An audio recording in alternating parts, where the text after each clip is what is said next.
last night's show with George Norrie after he'd been on with Larry King Live and did exceedingly well, I might add, then you already know a little bit about what's coming up tonight. Both an update on Bigfoot. Perhaps you've heard the story about the reputed, anyway, audio that has been recorded of Bigfoot, which we'll talk about with Todd Standing coming up, but also some other updates as well from the man who knows everything about the cryptozoological giant. And then next hour, I don't think you want to miss this story. The little known and never known as well before story of Hitler's secret mission to kidnap all of the important top cardinals and bishops in the Vatican, including the Pope, very likely to execute all of the cardinals, perhaps to also kill the Pope, and then, most importantly, to loot the treasures of the Vatican. And the SS Nazi general that stood in his way, never before. The details in this book and what you will learn about this intentionally failed effort to kidnap the Pope will astound you. And this secret mission has rarely gotten the kind of examination that you will hear tonight. I've been tracking stories about the distinct evil of the Nazi Empire for years, and yet there's things in this book, so many oh wow moments in the research of Dan Kurzman. You don't want to miss it. Coming up next hour, some crypto news to get to before Todd Standing on the way. It's Coast to Coast AM, and my name's Ian Punnett. Before we get to Todd Standing coming up in just a moment to end the crypto news for tonight, let me just do a little housekeeping thing if I can on Coast to Coast AM. We are in the midst of a free Streamlink weekend. You can sign up and get details on the homepage. The free weekend runs through Monday. Free weekenders are able to download 8 free shows from the past few months, including the one I did a couple of months ago with Charles Lindbergh Jr. that people are still talking about. Everybody's still waiting to see whether or not he'll end up being right. And try out exciting features such as the classic shows, the live broadcast, audio clips, and the newest edition, the podcast with iTunes, which automatically downloads our most recent shows. So go take a look at it online, coasttocoastam.com, where you will also see some great crypto news stories we'll get to. For some regular headlines, President Vladimir Putin has angered Americans at a high level with his plans to deploy a missile shield in Eastern Europe. Formally notified the NATO governments on Saturday that Russia will suspend its obligations under the Conventional Forces in Europe Treaty, a key Cold War-era arms limitation agreement. They've put a deadline of 150 days for this action by Putin, and we'll know more whether or not they can negotiate a new settlement within that time frame. Democrats John Edwards and Hillary Rodham Clinton, considering themselves among the top presidential candidates, were caught by Fox News microphones discussing their desire to limit future joint appearances to exclude some lower rivals after the forum in Detroit on Thursday. I think this is important because of conversations we've had in the past about some of the quote-unquote lesser candidates that are out there that have a lot of popularity on the web and on this show. John Edwards says we should try to have a more serious and smaller group. That's what he's overheard saying. Meanwhile, Senator Clinton agrees, saying we've got to cut the number. They're not serious. She also says that she thought their campaigns had already tried to limit the debates and says, quote, we've got to get back to it. Immediately, Representative Dennis Kucinich responded that any group that's smaller, he ought to be automatically included in because on the campaign trail, nobody's smaller than he is. Osama bin Laden has a new video out, but investigators aren't sure how old the tape is. The tape praising jihadists may have been made recently, but bin Laden's part may be old. According to Wang Guang in crypto news, which you can find more on at coasttocoastam.com, Wang Guang, a name that's funny in like every language except Chinese, director of the Weather Modification Department in China, says each of China's more than 30 provinces and province-level municipalities today boast a weather modification base. employing more than 32,000 people across China, 100 anti-aircraft guns, which launch these weather modification missiles essentially into the air, about 5,000 special rocket launchers, and 30-odd aircraft across the country, all geared toward weather modification. Let's see, what radio show had been talking about that forever before it started to make mainstream news? Ours is the largest artificial weather program in the world in terms of equipment, size, and budget, Wang said, adding that the annual nationwide budget for weather modification in China is between $60 million and $90 million U.S. dollars. For a largely agrarian country like China, the weather was thought of as far too important to be left to the whim of gods or nature. As a result, Chinese scientists began researching man-made rain as far back as 1958, and now China's weather officials have been charged with another important task, ensuring clear skies for the Summer Olympic Games next year. So they've brought in an important outside consultant, Simon Bar-Sinister. We'll see what happens. Reuters reports a walking robot that adapts to different terrain is helping scientists understand how humans move and could one day lead to improved treatment for spinal cord and other injuries. That, according to German researchers on Friday. Previously, Runbot, the robot's inventors, said the 1-foot-tall machine could only walk forward on flat surfaces and would topple over when encountering a slope. But using an infrared eye, the robot can now detect an incline in its path and adjust its gait. You can see more on that at coasttocoastam.com. A key is the robot's brain. In this case, the infrared eye connected to the control circuits, which directs the machine to change its gait when needed. Studying a robot to gain a better understanding of how different parts of the body work when walking could have practical applications to improve health care in humans. Scientists have a way to go, however. As of right now, the robot takes 4 or 5 tries before it corrects itself and inexplicably seems like it cannot avoid running into ironing boards. Hey, that's just like me. One guy who has found his own scientific help in walking is also in China. In fact, there's a couple of Chinese stories here. We'll try and get them all in. When Peng Shulin's body was cut literally in half by a truck in 1995, it was a little short of a medical miracle that he lived. It took a team of more than 20 doctors to save his life. Skin was grafted from his head to seal what was left of his torso. But the legless Mr. Peng was left standing only 2.5 feet tall. Doctors at the China Rehabilitation Research Center in Beijing found out about Mr. Peng's plight late last year and devised a plan to get him walking again. And you can see the photos of this. It's fascinating. They came up with an ingenious way to allow him to walk on his own, creating a sophisticated egg cup-like casing to hold his body with 2 bionic legs attached to it. He's been taking his first steps around the center with the aid of these specially adapted legs and a resized walking frame. Go take a look at it. Mr. Peng, who has to learn how to walk again, said it's delighted. He's delighted with the device. It's very cool. The pictures are at coasttocoastam.com. Look at the link. While you're there, check out the photos of the world's tallest man, Bao Shishung, shaking hands with He Pingping, who might be Earth's shortest man. It's one of those contrived press photos. Hey, let's get the world's tallest Chinese guy with the world's smallest Chinese guy together and see what happens kind of things, but it's really interesting. You can see what happens, by the way, in the picture.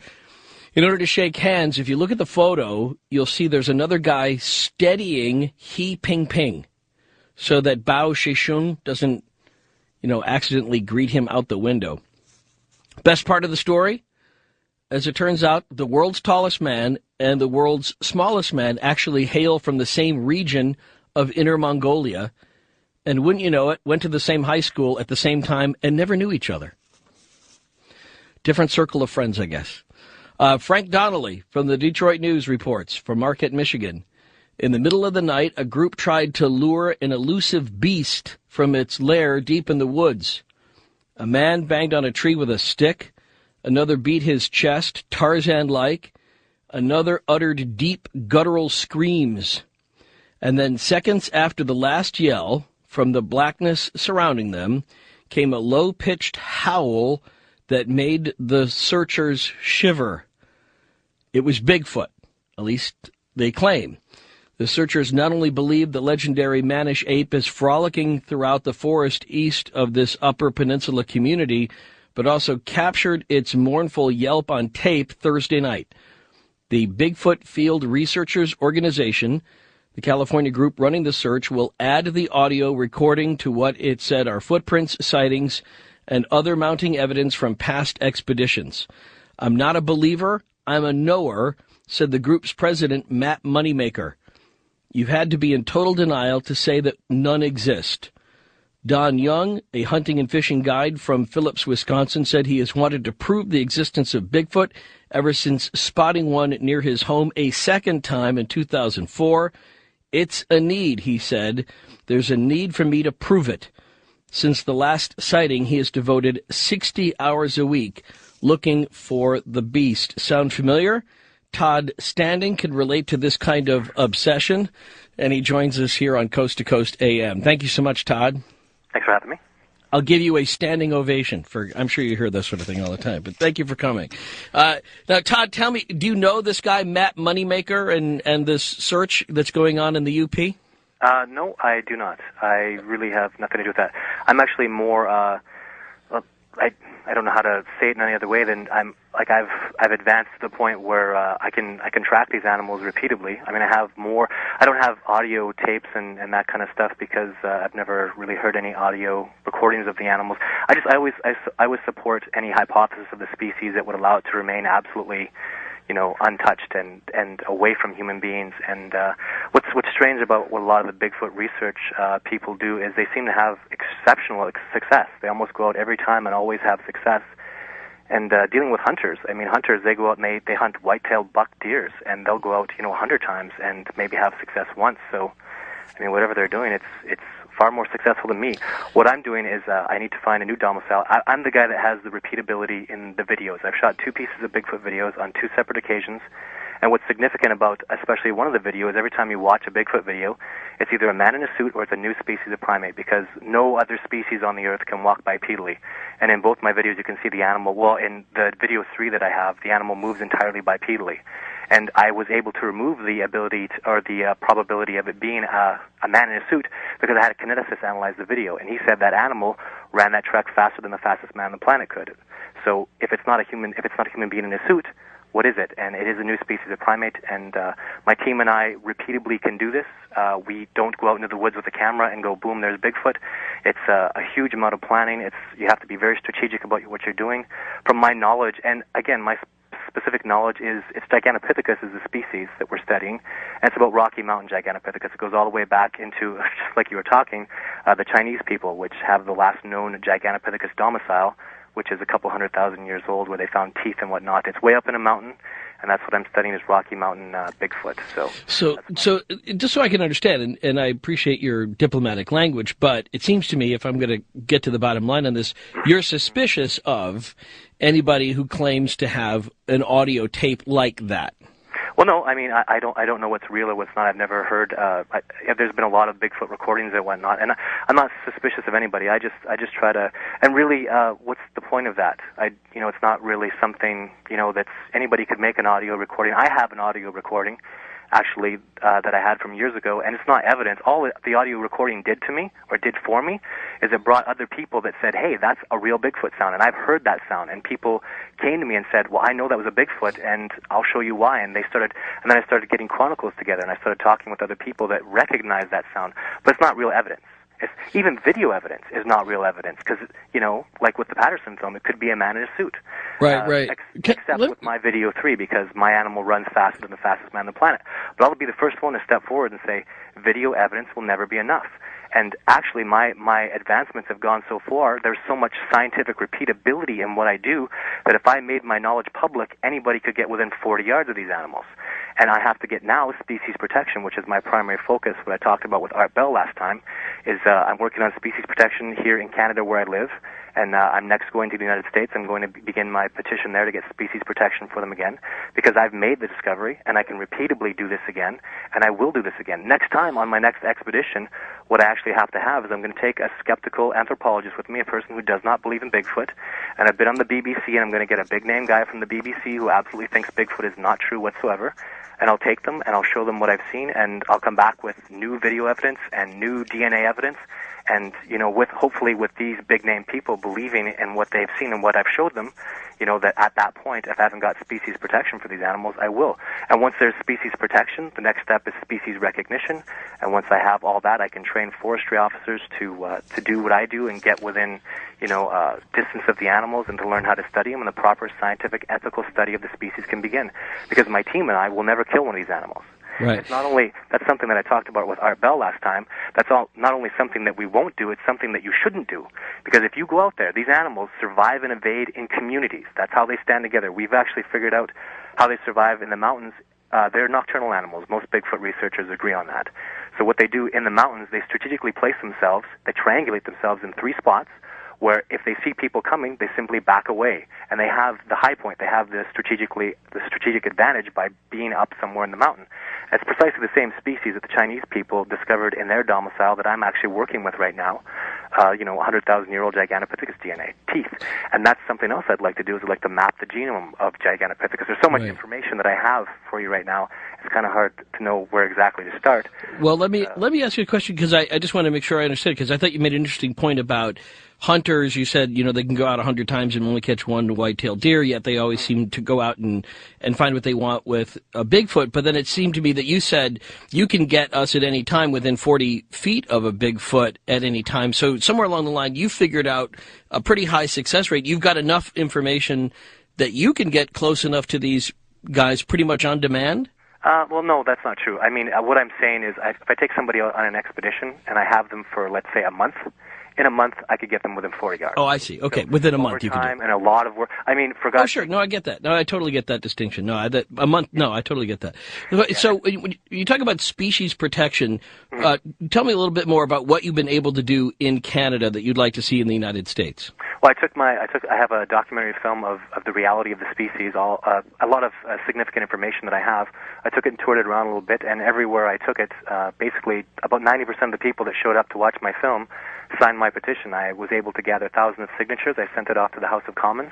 It was certified as a legal document, and then I received a response. Obviously, it wasn't passed, and I didn't expect it to be passed the first time, because they're not really going to take you seriously. They're going to think it's about unicorns and Loch Ness, and I don't know that unicorns or Loch Ness aren't real. I'm not chastising people who believe in that stuff, but this is a real species. It's a Gigantopithecus. It's a real animal. And when I take scientists even on the tour, even of what's basic knowledge out there, people start to begin to understand that there's at least an exceptional possibility that these animals exist. Right. And that's what I'm working for. Even a big reason I'm in the coast to coast thing is, Art sprung it on me last time, the whole bugs issue, and the whole, he has a body somewhere, and I was hoping to have a show again. I know Art's retired and whatnot, and I sort of missed it. Last time I talked to, I was on Coast to Coast, it was April, and I didn't know Art was going to retire right away.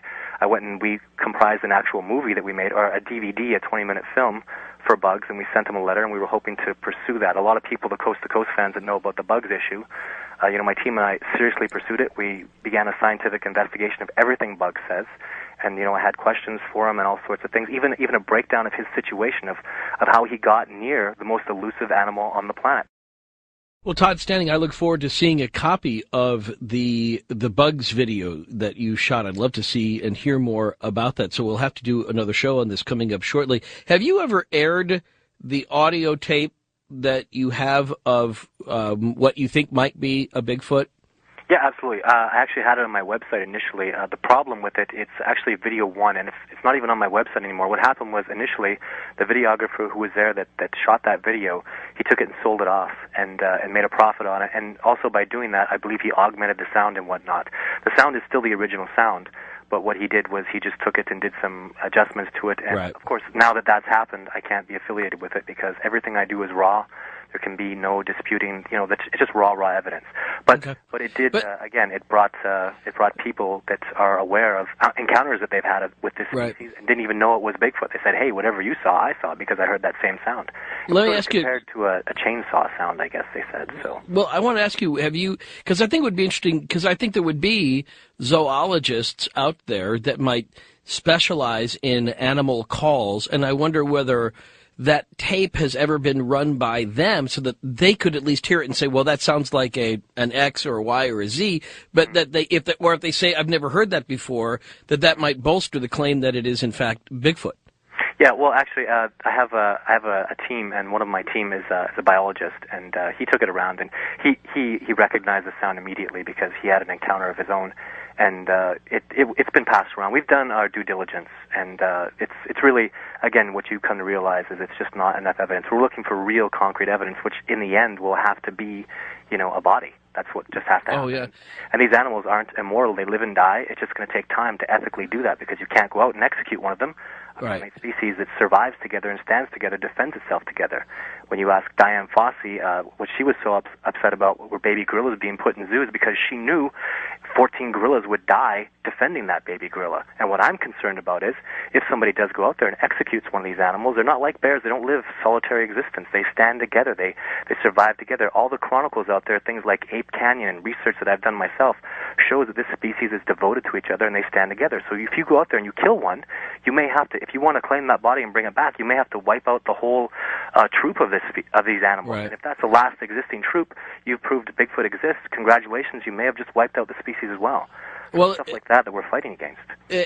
Anthropologically speaking, the Bigfoot as you see them in the genetics of it all, that they fall more into the family of man than they would say into the family of ape. That they're more hominid than they would be animal. Actually, the species is scientifically classified already. It's called Gigantopithecus. Right. I'm just asking. I know that, and I've seen the special on that on the History Channel and everything. I'm just asking you to define for people that don't know. Does that puts it more into the hominid family of man category? Correct. Actually, they classify it with orangutans, but the truth is there's so little known about it. Like they don't even know if it was bipedal. Even the animal that existed for certain a few 100,000 years ago, all they have is teeth and a lower jawbone. When people come and ask me why have there never been bones found, well, the answer is I don't really know. But whatever the reason is, this species has existed for 6 million years, and we've never found anything but teeth. So whatever the answer for it is, we know this species existed for at least 5.9 million years, and we never found anything other than a lower jawbone and lower jawbone teeth. So we need so much more information. We even need a frontal view of Bigfoot. We need a better, a real high-definition look at the species because we can extrapolate so much evidence from that, even how big their eyes are, whether they have a point on the top of their head, how their jaw is, even what kind of teeth that they show, how big their nose is, whether their face is flat or not. There's so much information that primatologists can extrapolate from a really clear-cut frontal view. And I don't know, the Patterson film, there's so much controversy involving it, but if you want to take that as a view, it's and just even what eyewitness accounts are. And there are tremendous eyewitness accounts out there. We're talking doctors, police, judges, lawyers. A president of the United States, Teddy Roosevelt, believed this species was an absolute reality. So there are people out there with enormous credentials that believe this species is absolutely real. I get that, but again, I want to go back to this because I think when you're talking about protection, if it's viewed as more hominid, right, than and I know humans are animals, but I just mean if it's seen more in the family of man than say in the family of apes as a pure primate, wouldn't it make sense to really push for maybe like human rights protection? Absolutely. Well, as opposed to like an animal species sort of, protection. Yeah, well, actually, that would be discussed. What you're talking about, and primatologists battle over this every day. It's called the theory of mind. Right. Basically, human beings will take gorillas out of zoos and everything if we can prove that they have the intelligence of something more than a 4-year-old, that they can prove that they have consciousness and they have there's certain criteria they have to meet for theory of mind. And we hope to prove that with Bigfoot even before as it's scientifically classified, because right now I don't have enough evidence to prove. They're very evasive and they do all these incredible things as I see them, but there are birds out there that do things that look very incredible, and they're just running on instincts. Little spiders make these intricately, amazingly designed civil engineering marvels like bees do, but they're not intelligent. They don't qualify for the theory of mind. So it's really going to take a lot of research and a lot of time to bring that about. And that's just something we're very prepared to do. But it's really going to take a lot of time, a lot of research. It's going to be a lot of work. And as you can imagine, there's no funding for Bigfoot studies right now. Right. So, I'm fascinated by the theory of mind, and I actually want to do a whole show on that coming up, because the effort to try to give apes human rights is quite a compelling claim, and it's being made by several well-known legal minds who say, well, look, under all of these criteria that we would apply to humans also apply to apes. I think that's fascinating, but I just think it might be easier in a way. Also, if you started doing it on a state-by-state basis, if you didn't go national, if you went to Washington State and you said, look, can we just get human rights protection theoretically that you cannot, if you knew that you were shooting a Bigfoot, that you cannot murder a Bigfoot any more than you could just shoot a human being in the woods? Mm-hmm. And there is species protection in Skamania, Washington, and I always knew coming to the United States, it's going to be a lot easier than it is in Canada to get species protection, because in the U.S. they're so, like I say, there's already species protection for them. What I need to do, what I'm going to work on right now, probably the easiest route, and that's really what I'm going to go for right now, because when it comes to politics and laws, I really don't want to go there. But the easiest route is, honestly, if you don't have a tag to shoot an animal, if you don't have, you can't go and kill a bear any time of the year. You have to have a tag to do that. So if there's any unknown species out there that you can't identify, you shouldn't be shooting at it. And that's why I get even support from forestry officers. They say, if Bigfoot doesn't, they say Bigfoot doesn't exist. That's the official opinion. The species is not real if you go talk to a forestry officer. That's the official position. So if you're shooting at something, if you think it's a bear and you're assuming it's Bigfoot, you have no right to shoot at it. If it's a man in a suit, you have no right to kill him. It's murder. If you're hallucinating and you see a tree stump or you think a moose is Bigfoot, you have no right to shoot it. So under no circumstances do you have the right to shoot this animal. And if it is a real species, it's not classified, and legally you have no right to be shooting that because it's an unclassified species, and you don't have the right to do that until it's classified and tagged and the whole bit, right? And, very interesting. And studied in the whole thing, and that's actually where our premise is going to begin, just based on that. Once there's that protection for them, once it's absolutely legal and there's fines, and even more importantly, forestry officers will come and help us, because you were talking about earlier the 2 video things. I'll tell you, we went out there, and that was the only reason we went out there, was to get something repeatable. We had a forestry officer with 20 years experience tranquilizing big animals. He told us, and this is not public at all, we never told anybody. We're keeping all of our research quiet, because we know what happens when people discover a Bigfoot domicile. People infiltrate the region, and all sorts of bad stuff happen. Men with guns show up. Wait, hold on a second. Has that happened in the past? Oh, absolutely. Where men with guns have shown up at a Bigfoot domicile? Why wouldn't you? I'm just asking, what happened then? If it happened in the past and men have showed up with guns in a Bigfoot domicile, what happened that we don't end up with a dead Bigfoot? Because they don't know enough about the species to get anywhere near them, and what happens is the animals move away. Okay. They just have you have no idea how elusive these animals are. Their evasive techniques are beyond what you could do, what any hunter could get near, especially because you don't know anything about the animals. And when people come in with guns, the animals just move away. They lose their habitat. And that's probably the worst of it, is we're aware of now 3 deserted domiciles, and my biggest concern is, how are these animals even going to survive? They have no tolerance for human habitation whatsoever. They have no tolerance for a human presence. Initially, we were going to try to find a new domicile close to a national park area, because you can't shoot any animals, you can't hunt in a national park area, so there's automatic protection already. The problem is they have no tolerance for human habitation whatsoever. If people are hiking in the area, they will move away. They will stay away from humans at every chance they get. That's what makes them the most evasive animals on the planet. And, that's why we need to ensure that when we look for a new domicile, that it doesn't become compromised, that we don't make the same mistakes that we have done before, because we had a domicile. We were out there when we shot pieces of Bigfoot evidence. We were studying the species. We were becoming illuminated to all the things they do to survive and live, and we lost it because men with guns show up. And fortunately for us, they will never get near the species. Why is it different for you to show up with cameras than men to show up with guns if their reaction to any human presence is to run away and evacuate their domicile? Because we knew precisely, most importantly, we knew exactly where the day watchers were. This is when they're most vulnerable, is when the main group is sleeping and the day watchers are about. So if you know precisely where a day watcher is that nobody else knows, and that's what we look for in a Bigfoot domicile. We look for the signs that a day watcher leaves behind. That's what I don't make public. But when we know precisely where we use global positioning satellites to go, okay, we took topographical views. This is exactly the layout. This is exactly the terrain. This is precisely where the day watchers were. So we had a counter strategy, knowing everything that we knew about the animals, and even with that, we were mostly unsuccessful. We had to use other advantages, like there was a river there, and we had to use the terrain to our advantage. We had to evade any type of sensory perception they may have, because they're doing exceptional things. For some reason, one of the first times we ever went out there, and we saw one of these animals, we're looking through binoculars miles away. As soon as we pop our head over the ridge and look with the binoculars, the animal leaves. How could it possibly have been aware of us? It's alerted to our presence immediately. So we go away and we have to do more research and, increase our understanding, create what we call a Gigantopithecus cloaking device of sorts, and utilize that and try that, and that was effective for us the next time we were, we went out on our expedition. And again, we took those 2 pieces of video evidence to a forestry officer and said, look, we repeatedly got within 40 yards of these animals. You have a tranq gun, you're a tranq gun expert, you can use that. Could you tranquilize one of these animals? And fortunately for us, we lost our research site before we could tranquilize one of these animals, because something that people have to understand, if you ever try to tranq them, incapacitate them, or provoke them in any way, they defend themselves. And there's a group of them. You have to remember, these animals don't leave their own behind, just like most other primate species do. Chimpanzees, human beings, obviously, gorillas are like that. So if you go out there, and I didn't take the advice of the First Nations people at the time, but if you go out there and you try to harm one of these animals or even tranq them, they're not going to understand, hey, I just tranquilized your buddy, he's perfectly fine. They're going to come back and defend themselves, and you're not going to be able to tranquilize the rest of the group. They're going to violently defend themselves, like every species has a right to. And I don't want to be there when that happens. So you were pro or con tranquilizing one? I would never attempt to tranquilize one again.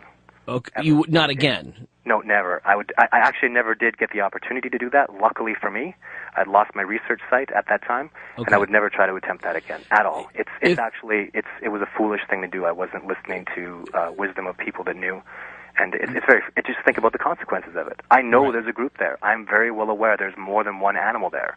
There's several, probably at least I would say a minimum of 10. Okay. I know this species is devoted to each other, and they stand together at all costs. There's been 100 chronicles that will substantiate that, famous ones like Ape Canyon and Ruby Creek and stuff like that. So knowing that, I still went out there to tranquilize one of these animals, thinking, I'm not going to hurt them, I'm still being a good guy, my intent is good, but they will not understand that. Of course they won't. You tell it to a grizzly bear. If you go out there, that's what the First Nations people use as an explanation. You go out and tranquilize a cub, what are you going to do when mom comes back? Except this isn't going to be one mom, this is going to be a whole group of them. And they'll violently defend themselves. And these primates, Gigantopithecus, they're enormous. They're huge animals, 3 times the size of a gorilla, probably 3 times as strong. And I don't want to be there when these animals come back to defend themselves. I don't even want to put myself in that position. I'm afraid for anybody else who goes out and tries to do that, tries to throw a net over one. I don't want to be there for that, because you don't have to worry about the guy you incapacitated. You have to worry about a primate species that is exceptionally familiar with its area, was born and raised there, and it's going to do everything it can to defend himself. And it would be a terrifying situation. I don't want to ever have that transpire. So, if they're so afraid of humans, why? How do you view those people who say that they have been attacked by a Bigfoot? I mean, for just doing nothing more than camping or walking through the woods. Well, it's one interesting thing about primates is people talk about the rut. The main reason most people are successful hunting white-tailed bucks is because we have knowledge of a rut. It's at a certain time of year. Primates don't have ruts. They just like every species of primate, always females just have their monthly cycles. Right. So if there was a time when these animals, a particular time of the month, where males were competing with each other, or they were just being aggressive and assertive like male primates do when it's that time of the month, there's a female in heat, they might possibly become aggressive during those times. Or it could be that they're rearing a youth, or they've even misplaced a youth, and they're just being defensive in the area. There's so many reasons for it that when you just break it down, I mean, the possibilities of it are just a reality. That's right. I was just trying to reconcile the ultra-elusive, ultra-reclusive description with those people who have just kind of come across them along the same path. Let me ask you about the, I'm going to go back to this again because I'm sort of curious about this audio tape from the UP, and I haven't heard it yet. I don't know that it's been released yet, but it would be interesting to have that to compare to another audio tape of a Bigfoot that you endorse. I mean, one that you've heard that you go, well, this one has already been, at least, for a period of time, stood up to scholastic scrutiny. So Is there, I mean, that's what I'd like to, almost like to hear that tape from the UP and see whether it sounds like the other tapes of known Bigfoot appearances. Yeah, it would be very. I keep my mind open. That's what's made me successful. Is I always listen, and I really try to keep an open mind with everything I hear and explore all the possibilities of it. And it would be, you know what? If I heard that they had a tape of one of these animals, I would immediately contact them, and I would immediately bring to their attention, if they haven't heard about me already, just all the ramifications involved when you start taking on the species and when you start, provoking them or doing things with them. I don't want anybody to get hurt, especially because you know what will happen if a human being is publicly killed by one of these species. We'll go out and we'll try to execute the species, and we don't care what the circumstances are of it. It's basically an all-out war. If some, like an example of somebody going into a national park and they take fish burgers and put it around their kids so it attracts the bear to the kid, and then it's ridiculous. The guy takes the photograph and the bear attacks his son, and then the bear gets killed after. Right. That was just an absolute ridiculous situation. Yeah, nobody stuff like that. Nobody would want that. But would it? I mean, in your heart of hearts, I mean, wouldn't there be, if you could, under whatever circumstances, come across a Bigfoot carcass, whether it was from a hunter, whether it was from something else, wouldn't that be, in a way, I mean, as tragic as the circumstances might have be, in the great sort of timeline of intellectual history, wouldn't that be kind of this aha moment that you've been arguing for a very long time? Wouldn't it come as sort of a relief for you to be able to go, there, now what's the next level? The next level is protection. I mean, wouldn't it finally give you the impetus to really be able to move the needle on the kind of protection you're talking about? Absolutely. And that's why I decided, my team and I decided to really pursue the bugs issue again, because I believe that happened. And, if Bug's story really did transpire, then, it's time for us to take advantage of that atrocious situation to ensure that never happens again. My focus is always to ensure and educate that kind of ignorance doesn't transpire again, that we find the compromise between species and, just ensure that nobody has to go out. I know of situations, I'm chronicling things right now, hugely substantiated confrontations where people have lost their lives to this species, and, it's just out of ignorance. Somebody goes out and tries to shoot them, and, they lose their life. And I'll have all these things. And we'll have that, next time we have you on, you can you'll have details on, like, the name of a person somewhere that was killed by a Bigfoot. I'm reading this book, A Special Mission, Hitler's Secret Plot to Seize the Vatican and Kidnap Pope Pius XII, and all I can tell you is you don't want to miss this. I'll have to screw this show up in order for it not to be an amazing interview with Dan Kurzman next on Coast to Coast AM. This is Ian Punnett. A Special Mission, Hitler's Secret Plot to Seize the Vatican and Kidnap Pope Pius XII will challenge everything you ever thought you knew about Himmler. It will challenge perhaps the popular conception of the anti-Semitism of Pope Pius XII, and it will definitely expand what you will understand about the secret life of Nazis, because as I was reading, it was both cracking me up and freaking me out as I was going through the book, A Special Mission. Hey, Dan Kurzman. I'm delighted to be with you. How about that for an introduction? Now, you won't know me from, like, anybody, right? But let me just tell you, I've been reading your books for a long time, and I have one goal tonight, and that is at the end of the interview, you will call Milt Rosenberg and tell him you've just had the best interview ever, and it wasn't from him. Okay? I just want you to do that to my old friend Milt Rosenberg. He's a very nice man. Great. And I've loved your stuff since Fatal Voyage. The definitive book about the USS Indianapolis. Now, is it coincidence that they just had a special on about the fate of the crewmen of the Indianapolis? Was that based on your book that they just did? I think it was on the Discovery Channel or something.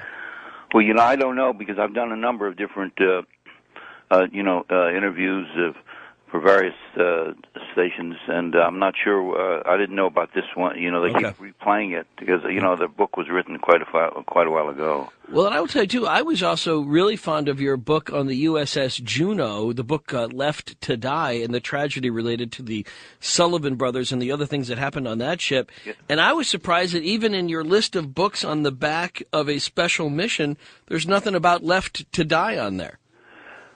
Well, I've done this is my 17th book. The Special Mission is, I and see. so I guess they couldn't fit everything. Got to leave off something. Book, but they put out about 8 of my 17. They have a slight small review of each book. But well, Left to Die is great, and Left to Die sort of changed my life in a way. When I read it, it's been haunting me ever since I read it. Really? Yeah. Oh, you've made my day, my night, and my week, and my month. Well, I'm glad. In a way, you kind of ruined a few nights of mine because I had so many nightmares about that particular experience, both of the Indianapolis, but that was a story I knew a little bit better than the fate of the USS Juneau, and that just, I don't know, it really got under my skin. Well, yeah, I hope I didn't bother you too much with that problem. But, this is about the 5 Sullivan brothers, and the story, that happened to them, all 5 brothers going down together was a story. I thought that should be told in detail. But also the opportunity to do it. The other men that went into the water with him. I mean, that was the part that was, you tell your stories beautifully, and you do it again here in a special mission, Hitler's secret plot to seize the Vatican and kidnap Pope Pius XII. Dan, I just have to tell you, having read several of your other books, this one seemed, and maybe I'm wrong on this, a little more personal than some of the other books. Well, I'm not sure that's so, because what I try to do is when I write a book is to really get to know the people involved. And like with, you mentioned, A Fatal Voyage, and I did another one, Genesis 1948, the first Arab-Israeli war.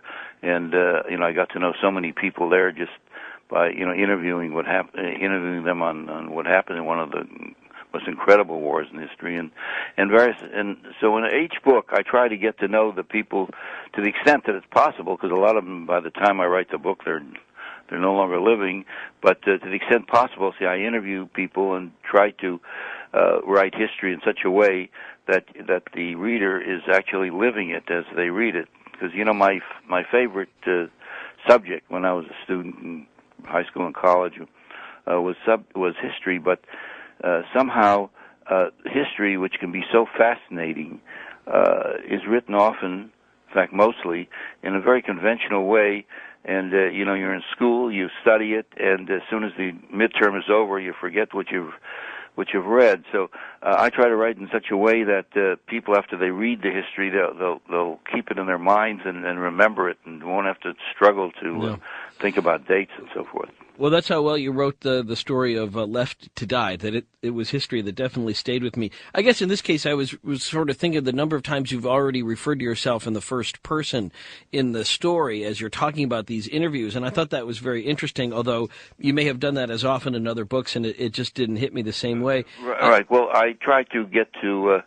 I met most of the people who were involved in this plot, Hitler's plot to take over the Vatican, even kill the Pope. And I interviewed most of the people who were one way or another involved. And so in that sense, you had to get to know them to be able to judge whether, what they're saying and use their material one against the other to make sure that's correct. Well, and you got to know the sort of the main character in the story, this SS General Wolf. Tell me about finding him and working with him in the context both as an interviewer but also as a storyteller, because there are several times where it seems like as somebody gives his personal narrative of the events, he's perfectly willing to kind of give a softer version of his life as a Nazi general. Well, I first, I didn't know anything about him, but I was with the Washington Post at the time as a correspondent, and I read about this SS General Karl Wolf, who had just been released from prison, where he was convicted. He was convicted as a war criminal. As a matter of fact, he was really quite a war criminal, because he was the chief of staff to, of all people, Heinrich Himmler, the orchestrator of the Holocaust. So I read that he was being released because he had a heart problem or something, and so I rushed to his hometown, Darmstadt, in Germany, and I went into a phone booth and phoned him up, because I wasn't even sure he'd been there, whether he moved or anything, but I did find his name, in the phone book his family name, and so I called up and I spoke with him and I told him that I'd like to interview him, and he said, I don't speak with journalists. So I thought, well, I guess that's the end of that. But then I continued to bother him about, told him, look, I want to tell your side of the story. You've been in prison for a long time. People should know, your arguments, I think it'd be better for you for the future. And anyway, I finally talked him into seeing me. So but he said, you got to be over in about 20 minutes. So I grabbed a student who knew English quite well, because this was in Germany, but he knew English quite well, and I hired him immediately and took a taxi over to see him. And he said he would see me for about 20 minutes, but it ended up with about 5 or 6 hours. And he told me these really fantastic stories, which I'd never heard before. And one of the main stories was, the main story was, that about how Hitler had given him an order. He called him in one day, about 3 days after Rome, after the Nazi troops went into Rome. They went into Rome after Mussolini was overthrown, and by some dissidents in Italy, and Hitler was furious, and so he sent his troops into Rome. And about 3 days after, he called Wolf into his office and says, Wolf, I have a special mission for you. That's why I call my book A Special Mission. And he says, I want you to go into the Vatican, take over everything, all the literature and the treasures and the books and all these cumulative things that have been accumulating over the centuries, and take all that, and then I want you to kidnap the Pope and take him either to Germany or to Liechtenstein. We'll decide later, where he's going to go, but I want this done immediately. And Wolf, who was more of an opportunist than he was an ideologist, he was hoping that eventually he'd replace Hitler as the Führer, and so he got this job with Himmler, and Himmler liked him, and so his job, when he worked for Himmler, was to make sure that the boxcars full of Jews got to their death camps in time, and he kept tab on how many were in each boxcar and so forth. And in any event. Yeah, and let me just stop you here, because there's like two threads running at once there, and I think that both of them are really interesting. So I want to go back to his life with Himmler, because I thought what you report in the book was so compelling. His insights into Heinrich Himmler were so fascinating, and things I had never seen anywhere else, from his own personal accounts of being Heinrich Himmler's fair-haired boy, in the way in which he helped Himmler pull off the Holocaust, while at the same time Wolf himself claimed that he had no knowledge of what was going on. And I want to go back to that, because that's so interesting. But let's pick up this, if I can push back a little bit on the idea that, and I think a lot of people realize that Mussolini was out of power by about 1943, and it was at that time Hitler realized that these Italian troops were not going to be able to hold off the invading Allies. And can you talk a little bit about how the King of Italy, after having been reinstalled after Mussolini was thrown out, actually tried to join the Allies and leave the axis of Japan and Germany behind? Can you talk about that a little bit? Yes. The enemy, he had Mussolini had a lot of internal enemies, and other fascists who didn't like him, and they overthrew him and took him and hid him away. And Hitler was furious, because, as you know, Hitler was a very strong ally of Mussolini. The two were like twins in a way, and so he was furious, and that's when Hitler sent his troops into Rome.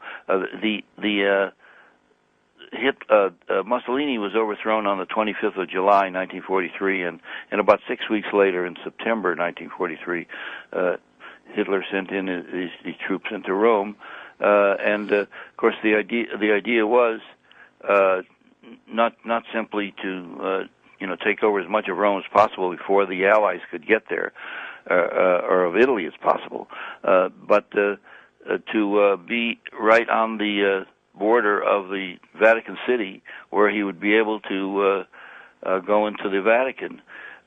So the king, meanwhile, after the coup, he escaped from Rome and when joined the Allies, and so that of course really made Hitler angry, and Hitler blamed the Pope more than anybody else for this, because he knew that the Pope and Mussolini weren't getting along very well, and so that helped to push him into this idea of let's take the Pope right now, and sure, while we can, see, once you're in Rome, you're right there, right where where you can do it. Before that, he wanted to do it, but it was difficult because he wasn't on the border of the Vatican City, and he couldn't get Mussolini to agree to take over, take over the Vatican, himself, take all their stuff. Yeah, and so Hitler reaches out to this guy, a very trusted, sort of perfect Aryan specimen, General Karl Wolff, and says, that you have to go on this special mission for me, and we'll get back to that. Tell me a little bit more though about Wolff himself. When you sat down with him, and you're talking to him, and you're in Darmstadt, Germany. He's gotten out of prison after all of these years. You've got this translator there working with you. What were your impressions of him as a man, as a truth teller? Well, of course he lied to me when he said that. When I asked him about his role in the Holocaust, he says I was under order. He said he was under orders from Himmler and Hitler, and if he had not obeyed orders, they'd have killed him, and that he did not know that the Jews were being sent to the death camps. All he knew was that they were sent to concentration camps. He says he didn't want to do it, but he had to do it. But he said he had no idea about them being killed until after the war, when he read it in the newspapers, which of course wasn't true. And he had, of course, this was an argument to try to save himself from Auschwitz, from Nuremberg. Right. He would have been put on trial. After all, he was the second man in the SS to Himmler. Right. And so he would have been a good candidate for hanging.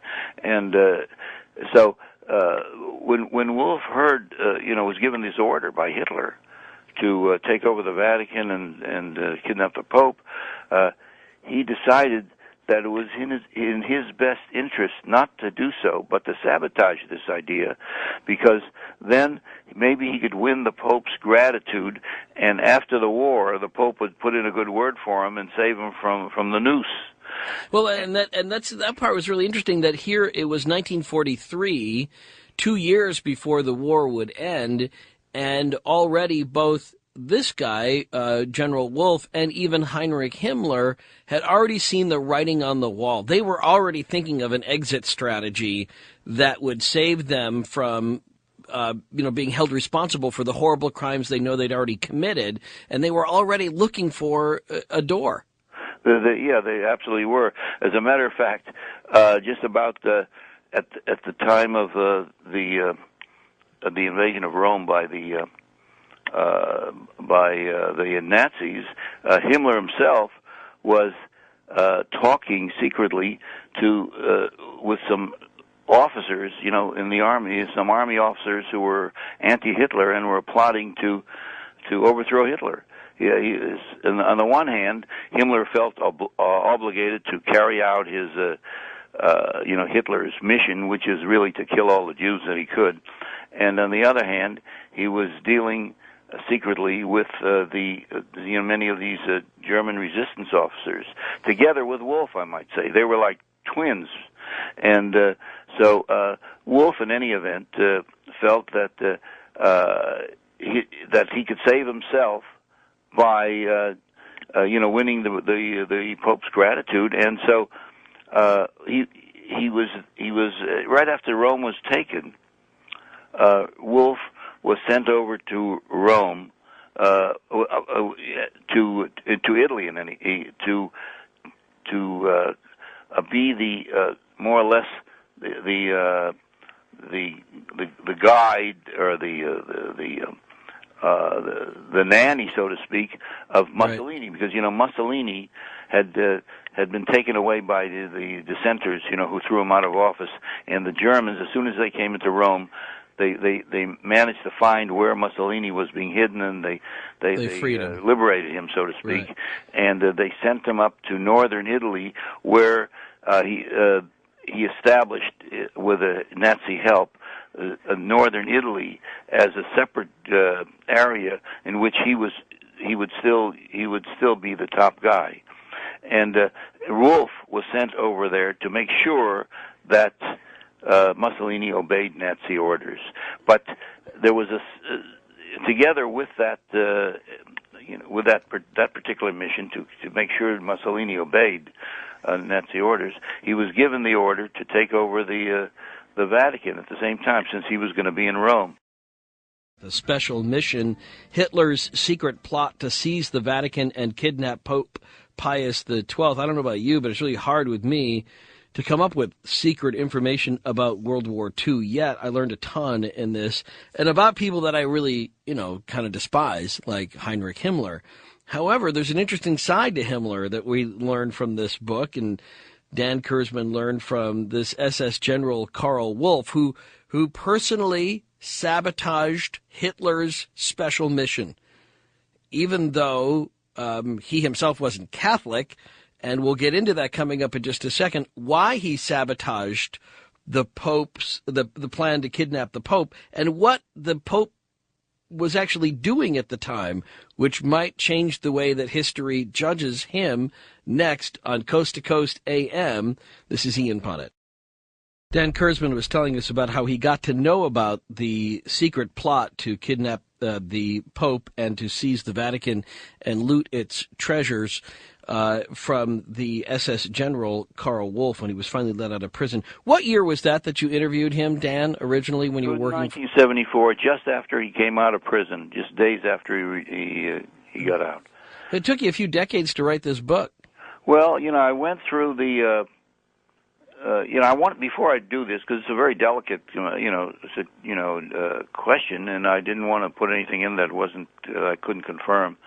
So it took, I was doing many books in between, and I continually looked for people who were involved somehow in the plot and who knew Wolf, and I finally put the whole thing together.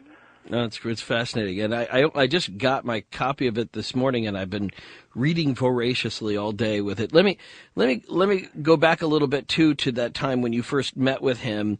Right.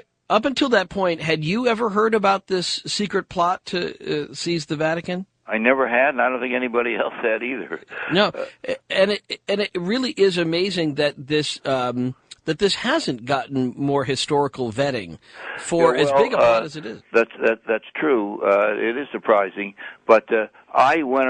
I checked with so many people that to make sure that that what he said about the plot was accurate, and from all the interviews I had, I became convinced that it was. For example, I interviewed. Some of the people I interviewed, they included Rudolf Rahn, who was the German ambassador to Mussolini's rump state, up there in northern Italy. And then, after the Duce was ousted from Rome. He created this fascist state in the northern part of Italy. Right, yeah. After that, right. Where Hitler set him up in northern Italy to... after he was thrown out, and the Germans occupied parts of Italy, the parts where they occupied, they put in Mussolini as the top guy there. So he had limited power in that area. And I interviewed Eitel Mulhausen, who was Rahn's deputy in Rome, and Albrecht von Kessel, who was the deputy to Ernst von Weizsäcker, who was the German ambassador to the Vatican, and SS Colonel Eugene Dahlmann, who was Wolff's liaison with Field Marshal Albert Kesselring, the supreme military commander in Italy. These were very, very important and influential top Nazis. And So in addition to these people who were involved and knew about the plot, and I checked one against the other to see whether they contradicted each other. And then I also then went to the Vatican, and I spoke with among other people to Father Peter Gumpel, who is the Vatican's chief investigator of Pius's career, Pope Pius's career, to determine if he should be beatified, which of course is the first step toward toward sainthood.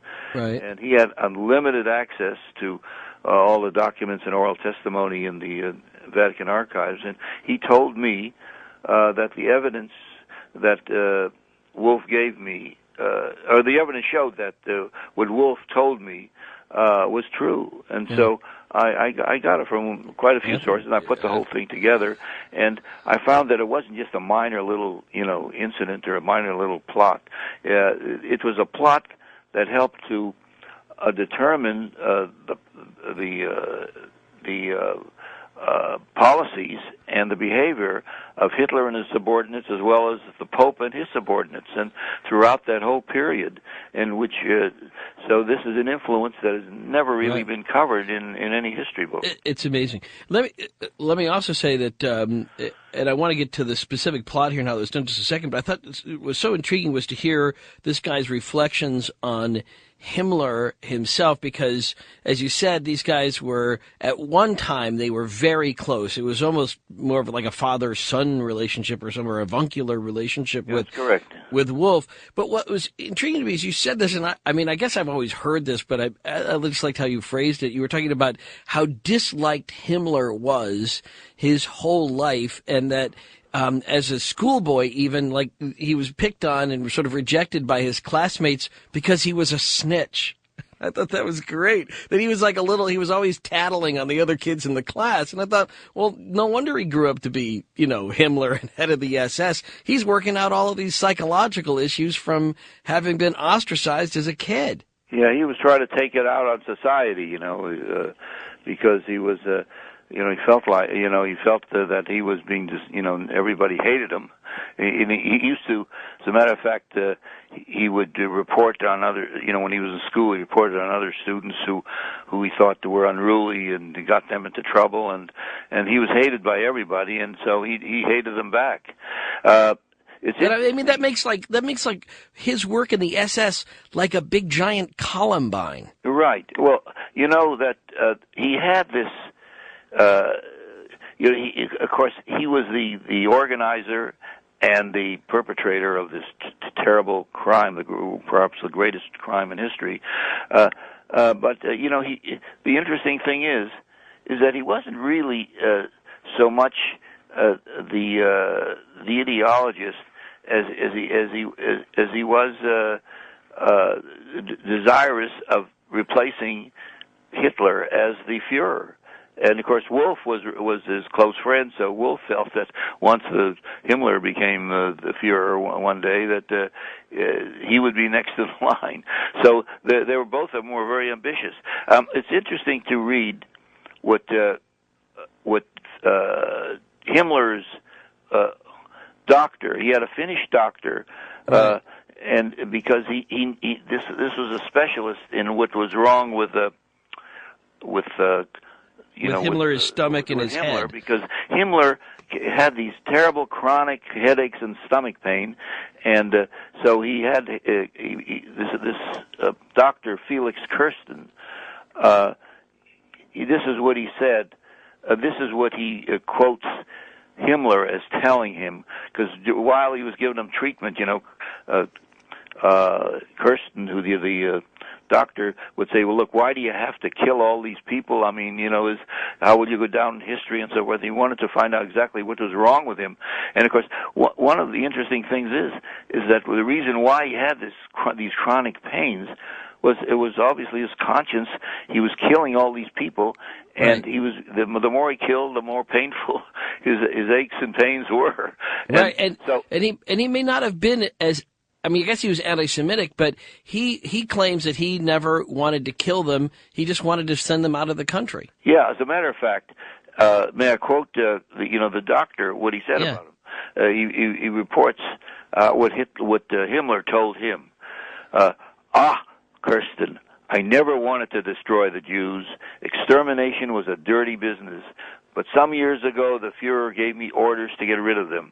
I made a start and even punished excesses committed by my people. But then, he saw which way the wind was blowing, right? And he decided that he was going to do what Hitler wanted him to do. Well, as long as... So Hitler ordered Himmler to arrange for the extermination of the Jews, and then I quote here in my book, and the SS chief, that of course was Himmler, could no longer resist the order if he wished to rise in the Nazi hierarchy. It didn't make sense to jeopardize his own future and possibly his neck to save people he despised anyway. Besides, he rationalized, there was a certain logic in the decision to kill them all. The Fuhrer demanded that Germany and all German-controlled areas had to be cleansed of Jews in order to ensure the purity and dominance of the Aryan race. But if no other country would take them, what option was left but genocide? Right. Try as he might, however, he could not rationalize his way out of his depression over Hitler's order. So, he decided that, it was just practical, the only practical thing he could do, because if he disobeyed, he'd never become Führer. Right. Basically, that's why he did it. Yeah, and yet, too, he also used that justification later on to General Wolfe, saying, didn't the Americans kill all the Indians? Some old life has to make way for new life. So that's right. He used that as if you say, well, listen, this is just pure politics. I mean, look at the Americans. When the Americans thought it was in their interest, they killed the Indians. He's trying to compare one with the other.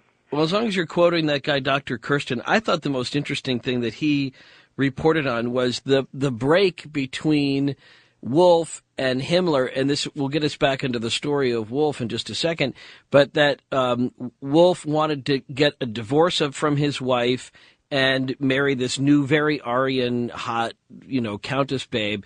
And Himmler wouldn't approve the divorce because he didn't approve of divorce, but he was able to get the approval directly from Hitler. And Himmler and Wolfe kind of broke over that. But I wanted to read the quote because I thought it was so interesting, because, as you say here in the book, that Himmler himself, Wolfe knew, was estranged from his wife, apparently because Hitler disapproved of her, and he was living with a mistress who had given birth to two children.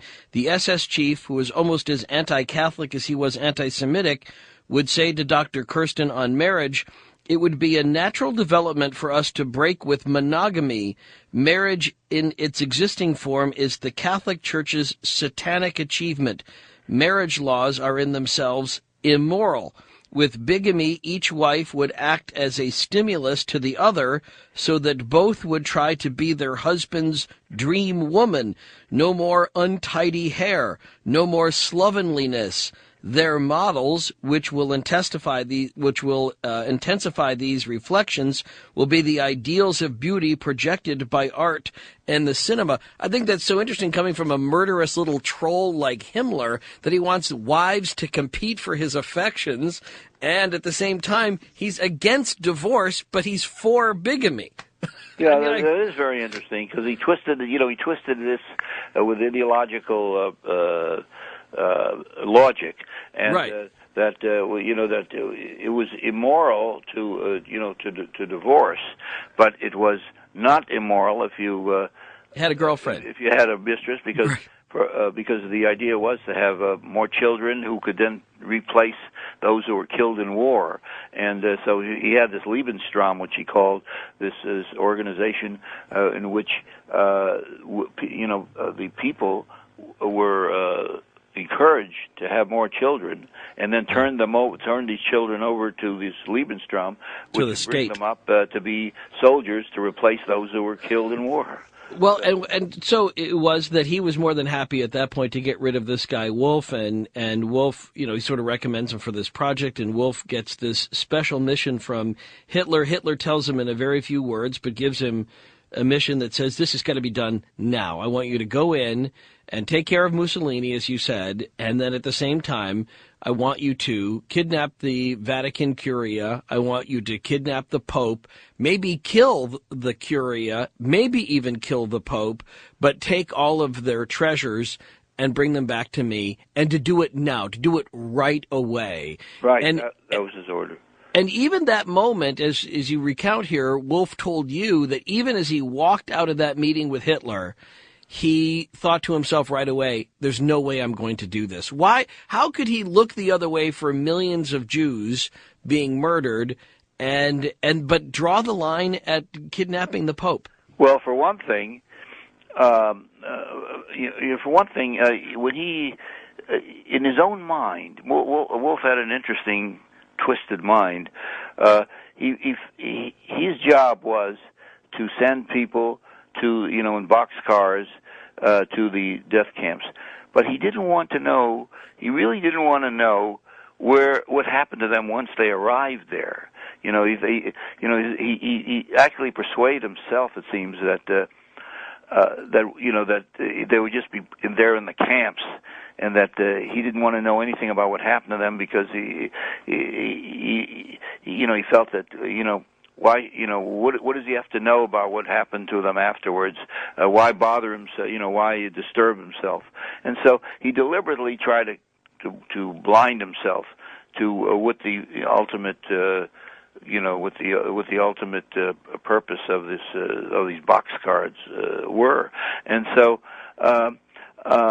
in this way he was able to rationalize that he wasn't such a bad guy after all. And I would say that he did try to help individual Jews escape when he could. And in fact, he was accused by some Nazis of having a Jewish girlfriend and all, and behind the scenes and all. And so, but it was convenient for him to just shut his eyes to the Holocaust and just not take notice of what happened to them afterwards. They were, before the Jews were put in these boxcars, there had been cattle put in these boxcars. They were sent to the slaughterhouse. So there was just a switch from the cattle to the Jews. Each of them went to a slaughterhouse.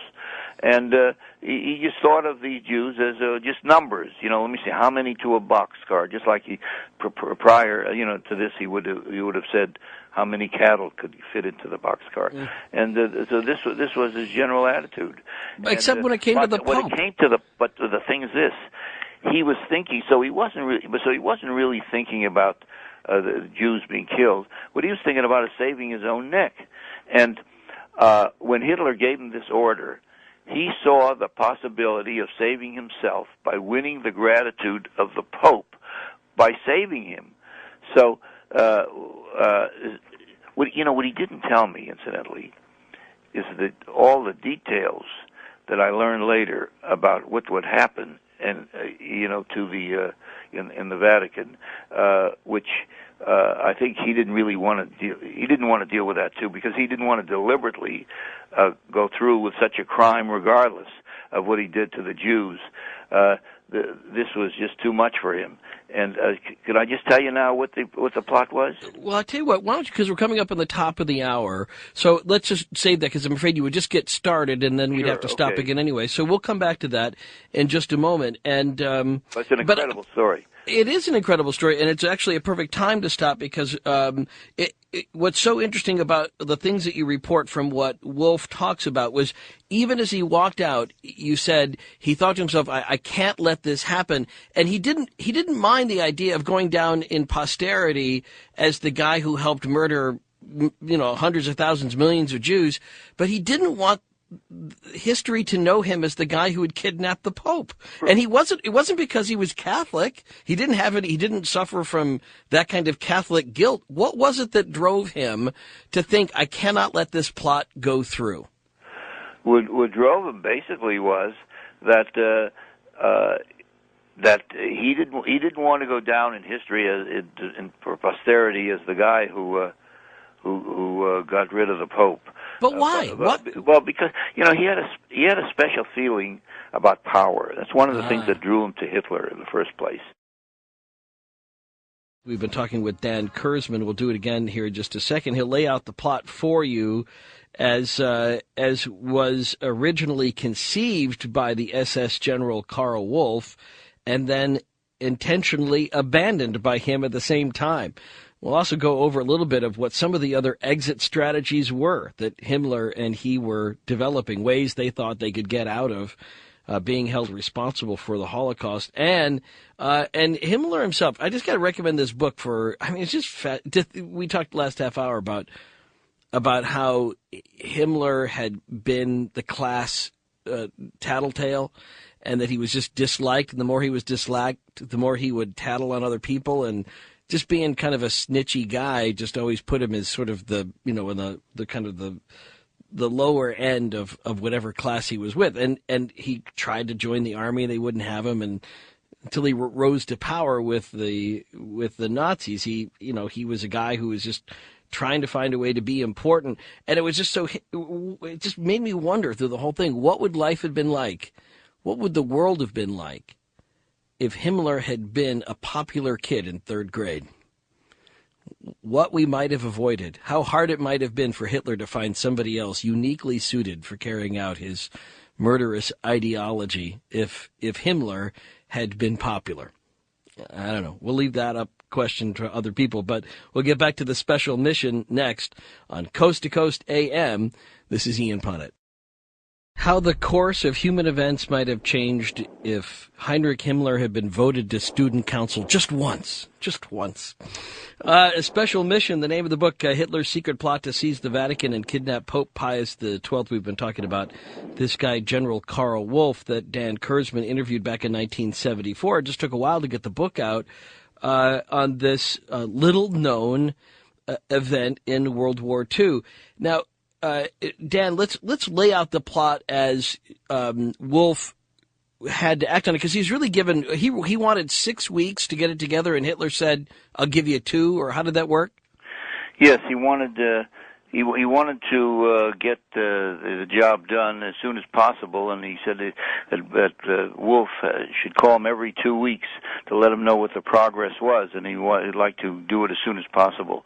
You mentioned before you asked about why Wolff decided to sabotage the plot if he could. And of course, one of the reasons, as I mentioned, was that he wanted to save himself by getting the Pope's gratitude, so that after the war, maybe the Pope would put in a good word for him. But